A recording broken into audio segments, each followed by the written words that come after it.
کچھ غلطیاں نا ہم کرنا نہیں چاہتے، ہم سے ہو جاتی ہیں۔ کچھ غلطیاں ایسی ہیں جو ہم بڑی بڑی کر چکے ہیں لیکن ہمیں یاد ہی نہیں، بھول گئے۔ کچھ خطائیں ہم سے ایسی سرزد ہوتی ہیں جو لاشعوری میں ہو جاتی، ہمیں سمجھ ہی نہیں ہوتی کہ یہ خطا ہے اور اتنی بڑی ہے۔ کسی شخص کو بعض اوقات کوئی ایسی بات کہہ دیتے ہیں کہ ہماری نظر میں وہ بات معمولی ہوتی ہے، پر وہ بیچارہ ساری رات سو نہیں سکتا۔ رمضان کا مہینہ ہے اپنے رب سے معافی مانگنے کا مہینہ، اس سے توفیق مانگنے کا مہینہ، اس کے حضور حاضر ہونے کا مہینہ۔ میں آپ کی خدمت میں عرض کروں، حضرت عائشہ صدیقہ فرماتی ہیں نبی پاک نے فرمایا صلی اللہ تعالی علیہ وسلم، جس سے اللہ نے قیامت والے دن حساب پوچھ لیا نا، اس کے لیے مشکل ہو جائے گا۔ حساب یسیرہ یہ ہے کہ وہ مہربانی فرمائے اور فیصلہ جب کرے تو کرے ہی درگزر والا، فرمائے جا تجھے معاف کیا۔ رمضان کا خاص مہینہ ہے، سحری میں بھی دعا قبول ہوتی ہے، افطار میں بھی دعا قبول ہوتی ہے، صبح سے لے کے افطاری تک بندہ ہر وقت عبادت میں ہوتا ہے۔ تراویح کے بعد بھی دعائیں مانگے تو وقت قبولیت کا ہے۔ میرے بھائیوں، رمضان کی راتیں بھی قبولیت کی، آخری طاق راتوں کی شان قبولیت کی، لیلۃ القدر قبولیت کی۔ اس دفعہ جھک نہ جائیں اس کی بارگاہ میں سجدے میں، رو رو کے معافی مانگ نہ لیں اس سے۔ ہم برے نہیں ہیں، چاہتے نہیں ہیں، پر ہمارے وجود سے کچھ غلطیاں ہو جاتی ہیں، ہمارے سینوں میں کچھ پچھتاوے ہیں، کچھ من میں باتیں۔ اس دفعہ اس کے حضور عرض نہ کریں کہ کچھ کمیاں رہ گئی ہیں، دل نہیں کرتا تھا ایسا ہو، پر انجان تھے،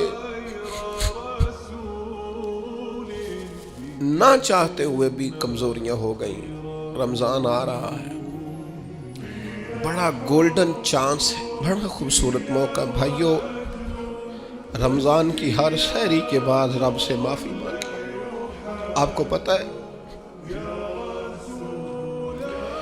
اتنی بڑی امت مسلمہ لیکن ہر گلی میں کمزور ہے، ہر جگہ رسوائیاں ہمارے ساتھ چمٹی ہوئی ہیں۔ ہم چاہ کے بھی اپنے بھائیوں کی مدد نہیں کر سکتے۔ میرے پاس ایسے ایسے جوان آتے ہیں جو کہتے ہیں ہمیں بتائیں نا ہم فلسطین کے لیے کیا کر سکتے ہیں، ہمیں بتائیں نا۔ یہ ہماری بے بسی، یہ ہماری غلطیوں کا نتیجہ ہے۔ تو خوب استغفار کریں، اپنی کوتاہیوں کی معافی مانگیں۔ رمضان کی ہر صبح میں، ہر شام میں، ہر دن میں، ہر رات مصلی بچھا بچھا کے عرض گزار ہوں کہ مالک تو ہمیں معاف فرما۔ اور میں آپ سے ایک اور بات بھی عرض کروں، شیخ ابو الحسن کو میں پڑھ رہا تھا تو روتے جا رہے تھے، روتے ہی جا رہے تھے، روتے ہی جا رہے تھے۔ ایک شام ان کے کچھ لوگوں نے ان سے کہا کہ حضور اس قدر زیادہ آہوزاری؟ تو فرمانے لگے میری بس اتنی خواہش ہے کہ جب میں اپنے رب سے ملوں نا تو میرا رب مجھے ناراض نہ ملے۔ تو میں ہر وقت اس لیے تڑپتا ہوں کہ میرے اندر جو کوتاہیاں مجھ سے ہو گئی ہیں، میرا مالک وہ مجھے معاف کر دے۔ ہم نے کوشش کی ہے زندگی میں ماں باپ کی خدمت کرنے کی، لیکن نہیں، ہم سے ان کے حق ادا نہیں ہو سکے۔ کوشش کی ہے بہن بھائیوں پر توجہ دینے کی، لیکن حق ادا نہیں ہو سکے۔ چاہیے تھا اولاد کی تربیت بڑی شاندار کرتے، لیکن سہولتیں کچھ زیادہ دے بیٹھے، لاڈ پیار کچھ زیادہ کر سکے، ان کی تربیت کا بھی صحیح حق ادا۔ اللہ نے عزتیں زیادہ دی تھی، جواب میں ہماری خدمتیں تھوڑی ہیں۔ ہم اپنے رب کی بارگاہ کی حاضریوں کے بھی حق ادا نہیں کر سکے۔ اس نے ہمیں نوازا زیادہ ہے، ہمارا شکر کم ہے۔ ہم اس کا حق ادا کرنے کا کام یہ ہے میرے بھائیوں کہ رمضان میں خوب استغفار کریں۔ ہم سے جو کمیاں رہ گئی ہیں اس پورے ماہ مبارک میں، اپنے مالک سے عرض کریں کہ مالک اس ماہ مبارک میں جنہیں تو معاف کرنے والا ہے ان میں ہمارے بھی نام شامل فرما، ہمارے بھی نام شامل فرما۔ اور بھی عرض کرنی ہے، ان کے لیے بھی دعائیں کرنی ہے رمضان میں جو ہم سے بچھڑ گئے، جو مٹی تلے جا کے آرام فرما ہو گئے۔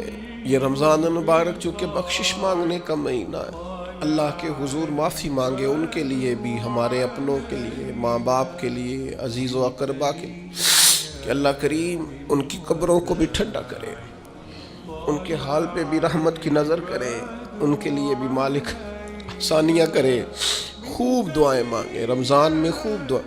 اور جو محتاج ہیں، جو تنگ دست ہیں، جو غریب ہیں، جن کو زمانہ گزر گیا ہے، دوستوں کو، احباب کو، مخیر حضرات کو متوجہ کرتے ہوئے وہ بھی تھوڑی توجہ کریں۔ اس سال رمضان کے ماہ مبارک میں دنیا داروں کو چھوڑ کے رب کی طرف متوجہ نہ ہو، اس کریم کی بارگاہ میں اپنی ساری تکلیفیں بیان نہ کرے۔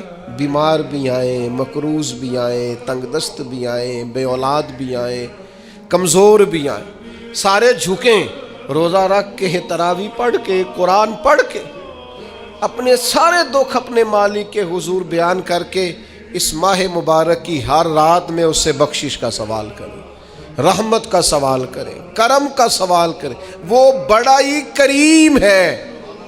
حضور فرماتے ہیں، رب کہتا ہے مجھے حیا آتی ہے میرا بندہ ہاتھ اٹھائے اور میں اس کے ہاتھ خالی واپس کر دوں، بس آنے کی دیر ہے۔ اور ایک مقام پہ اللہ کے حبیب علیہ السلام نے فرمایا، بندہ جب اعتراف گناہ کر کے معافی مانگتا ہے اللہ فوراً ہی اسے معاف فرما دیا کر۔